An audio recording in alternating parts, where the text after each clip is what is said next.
नमस्कार दोस्तों, कैसे हैं आप लोग। आशा करते हैं कि सब लोग कुशल मंगल से होंगे। आज हम लोग डीएलएड सेकंड सेमेस्टर के सेकंड पेपर में बेसिक शिक्षा परियोजना के बारे में अध्ययन करेंगे। पिछली कक्षाओं में हमने ऑपरेशन ब्लैक बोर्ड के बारे में अध्ययन किया था। सबसे पहले यह जान लेते हैं कि बीईपी क्या है। BEP basic educational programme, basic शिक्षा परियोजना के नाम से जाना जाता है। यूपी में 5 अक्टूबर 1993 से यह लागू किया गया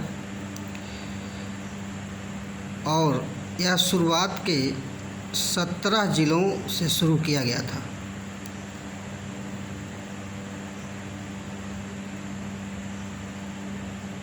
इसका मुख्य लक्ष्य यह बनाया गया कि शैक्षिक नियोजन तथा प्रबंधन के विकेंद्रीकरण तथा उनकी प्रभावकारिता में वृद्धि करना, क्योंकि विकेंद्रीकरण के माध्यम से राज्य स्तर पर, जनपद स्तर पर और ग्राम स्तर पर जो भी संस्थाएं कार्य कर रही हैं, उनके द्वारा शैक्षिक उद्देश्यों की प्राप्ति की जा सकती है।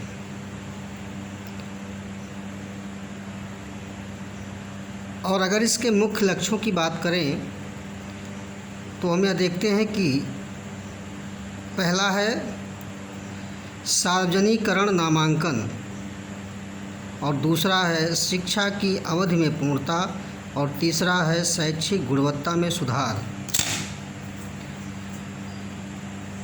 अगर हम सार्वजनिकरण नामांकन की बात करें तो ऐसे बालक बालिकाएं जिनका नामांकन अभी तक किसी प्राथमिक विद्यालयों में नहीं हुआ है, ऐसे बालक बालिकाओं का नामांकन कराया जाए, जो सबके लिए है। और दूसरा, शिक्षा की अवधि में पूर्णता, अर्थात ऐसे बालक जिनका नामांकन हुआ लेकिन वह शिक्षा की अवधि को पूर्ण नहीं कर पाए और पढ़ाई बीच में छूट गई, अर्थात उनकी शिक्षा बाधित हो गई किसी कारणवश, तो ऐसे बच्चों को भी शिक्षा दिलाई जाए और उनकी जो शैक्षिक समय है, अवधि है, उनको पूरा किया जाए। और तीसरा है शैक्षिक गुणवत्ता में सुधार। शैक्षिक गुणवत्ता में सुधार का तात्पर्य हुआ कि चाहे वह पाठ्यक्रमों का सुधार किया जाए, चाहे वह पाठ्य पुस्तकों का संशोधन किया जाए, चाहे शिक्षकों के प्रशिक्षण के द्वारा उनमें नवाचार से परिचित कराया जाए। इसके साथ ही सतत मूल्यांकन की बात भी इसमें शैक्षिक गुणवत्ता में सुधार के लिए किया गया, ताकि सबका एक साथ क्या हो, मूल्यांकन हो सके। तो इस प्रकार से हम 3 लक्ष्यों को देखते हैं। पहला है सार्वजनिकरण नामांकन, अर्थात जिनका नामांकन अभी तक कहीं नहीं हुआ उनको नामांकित किया जाए। दूसरा, शिक्षा की अवधि की पूर्णता कराई जाए, जो बालक छूटे हुए हैं या जिनकी पढ़ाई बाधित हो गई है उनको शिक्षा की अवधि पूरी कराई जाए। और तीसरा है शैक्षिक गुणवत्ता में सुधार कराया जाए। अब आइए देखते हैं कि बेसिक शिक्षा के मुख्यतः कितने अंग थे। तो हम देखते हैं कि बेसिक शिक्षा के मुख्यतः 3 अंग, जिनमें पहला था संस्थागत क्षमता में वृद्धि करना, दूसरा था गुणवत्ता में सुधार तथा पूर्णता की बात की गई, और तीसरा था बेसिक शिक्षा तक पहुंच में सुधार। तो अगर हम इसको डिस्क्राइब रूप में देखते हैं, विस्तृत रूप में देखते हैं, तो संस्थागत क्षमता में वृद्धि का तात्पर्य हुआ कि राज्य स्तर पर, जनपद स्तर पर और स्थानीय स्तर पर नियोजन प्रबंधन करने वाली जो भी इकाइयां हैं, उनकी स्थापना करके पूरे राज्य के बच्चों को, जो 6 से 14 वर्ष तक के बच्चे हैं, उनका 100% नामांकन कराया जाए और उनके समुचित शिक्षा की व्यवस्था कराई जाए। और इसके लिए सामुदायिक सहभागिता भी सुनिश्चित कराया गया। कुछ ऐसे एनजीओज़ हैं, कुछ ऐसे लोग हैं जो अपनी सक्रिय सहभागिता सुनिश्चित करते हैं इस स्तर पर आकर। तो यह देखा गया कि संस्थागत क्षमता में वृद्धि किया गया, चाहे वह राज्य स्तर पे हो, चाहे वह जनपद पे हो, चाहे वह स्थानीय स्तर पे हो। और दूसरा जो अंग देखने को मिलता है बेसिक शिक्षा के, उनमें है गुणवत्ता में सुधार तथा पूर्णता। तो गुणवत्ता में सुधार की बात अगर की जाए तो पाठ्यक्रम है, पाठ्यपुस्तक है, शिक्षकों का प्रशिक्षण है, नवाचार की संकल्पना है, अर्थात जो भी नवाचार हो रहे हैं, नवीन संकल्पनाएं उत्पन्न की जा रही हैं शिक्षा के क्षेत्र में, वह प्रशिक्षित किया जाए और उनका सतत मूल्यांकन भी किया जाए। ऐसे छात्र छात्राओं की शिक्षा की व्यवस्था कराई जाए तथा उनको उस सतत मूल्यांकन में सम्मिलित कराया जाए। और तीसरा है बेसिक शिक्षा तक पहुंच में सुधार। इसका तात्पर्य है कि जनपदों में बेसिक शिक्षा तक पहुंच सुनिश्चित करने के लिए या ब्लॉक स्तर पर या ग्राम स्तर पर बेसिक शिक्षा की पहुंच में सुधार करने के लिए, बेसिक शिक्षा मिलने के लिए जहां पर ऐसे प्राथमिक विद्यालय नहीं हैं उनकी स्थापना किया जाए, ऐसे शिक्षा केंद्रों को संचालित कराया जाए। और इसके लिए इसमें SC ST बालकों के लिए भी शिक्षा की व्यवस्था कराई जाए, अर्थात समाज के विशिष्ट वर्ग के बालकों के लिए भी शिक्षा की व्यवस्था कराई जाए, तब जाकर के कहीं बेसिक शिक्षा की पहुंच जो है हर वर्ग को मिल सकेगी। तो कहने का मतलब ये हुआ कि बेसिक शिक्षा तक जो भी सुधार किया जाए, हर वर्ग को मिले वह शिक्षा, चाहे वह SC वर्ग का हो, चाहे वह ST वर्ग का हो। और जहाँ पर यह सेवा नहीं दी जा रही है वहाँ पर ऐसे विद्यालयों की स्थापना कराई जाए, उनका संचालन कराया जाए। इसके बाद हम लोग देखते हैं कि बेसिक शिक्षा के उद्देश्य क्या थे। बेसिक शिक्षा परियोजना के उद्देश्य कौन कौन से देखने को मिलते हैं, उसमें हमारी पहली जो है उद्देश्यों में वह है विद्यालय सुलभता। विद्यालय सुलभता का मतलब ये हुआ कि हर बच्चे को विद्यालय उपलब्ध हो। उसके लिए क्राइटेरिया बनाया गया कि 300 की आबादी तथा 1.5 किलोमीटर की दूरी पर प्राथमिक विद्यालय और वैकल्पिक शिक्षा केंद्रों को खोला जाए, अर्थात 300 की आबादी होनी चाहिए और 1.5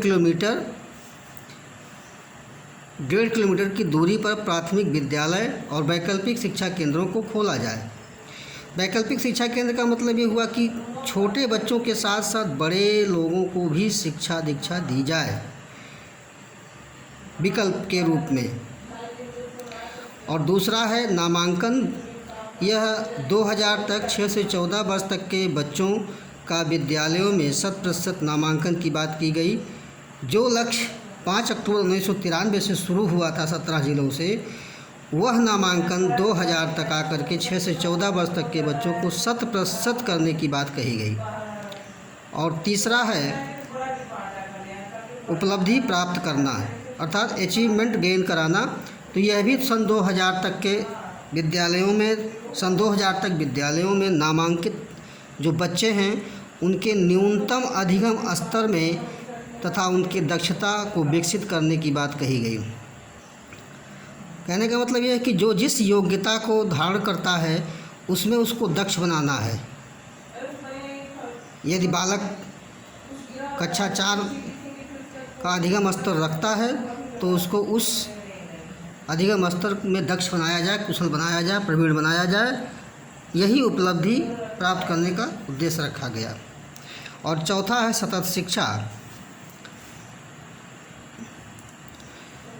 सतत शिक्षा में 5000 ग्रामीण क्षेत्र आबादी पर सतत शिक्षा सुविधा प्रदान करने की बात कही गई।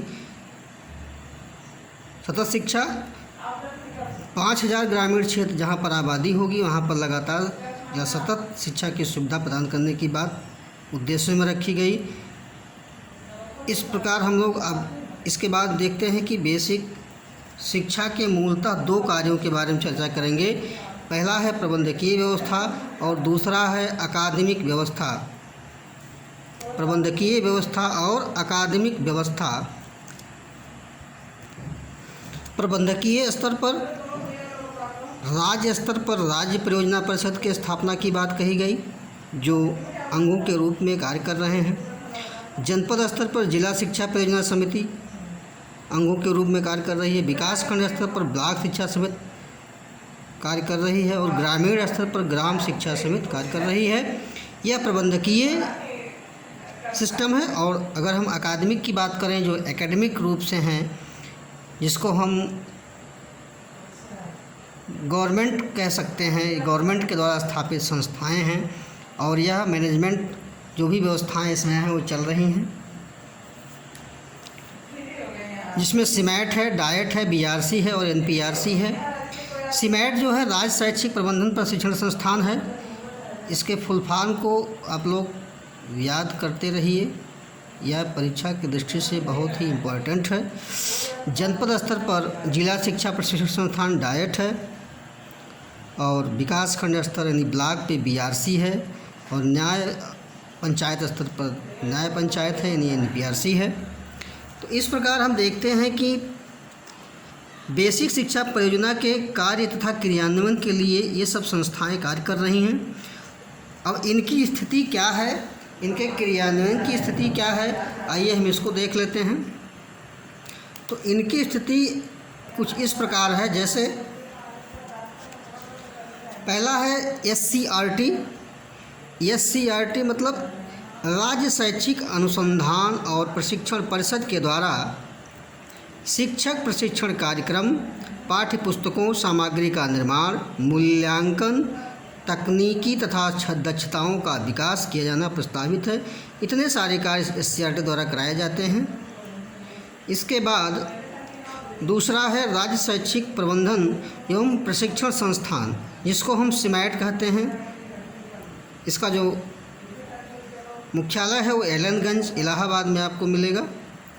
राज्य शैक्षिक प्रबंधन एवं प्रशिक्षण संस्थान के अंतर्गत शैक्षिक प्रबंधन की एक अलग संस्थान की स्थापना की गई, जिसे हम सीमैट कहते हैं। अगर हम राज्य शैक्षिक प्रबंधन प्रशिक्षण संस्थान की बात करें तो उसके अंतर्गत यह जो है सीमैट कार्य करता है। और तीसरा है प्रत्येक जिले में डाइट की स्थापना की गई, जो शिक्षा की गुणवत्ता, उनकी दक्षता का विकास एवं सतत मूल्यांकन करने के उद्देश्य से किया गया था, जिसके द्वारा डीएलएड प्रशिक्षण को भी कराया जाता है। और चौथा है विकास खंड स्तर पर बीआरसी, जिसको हम कहते हैं। न्याय पंचायत स्तर पर शैक्षिक संदर्भ के रूप में संचालित कराया जा रहा है। और इसके बाद जो क्रियान्वयन की स्थिति में हम पांचवा बिंदु देखते हैं वह है नवीन मूल्यांकन तकनीकी का विकास किया जाए।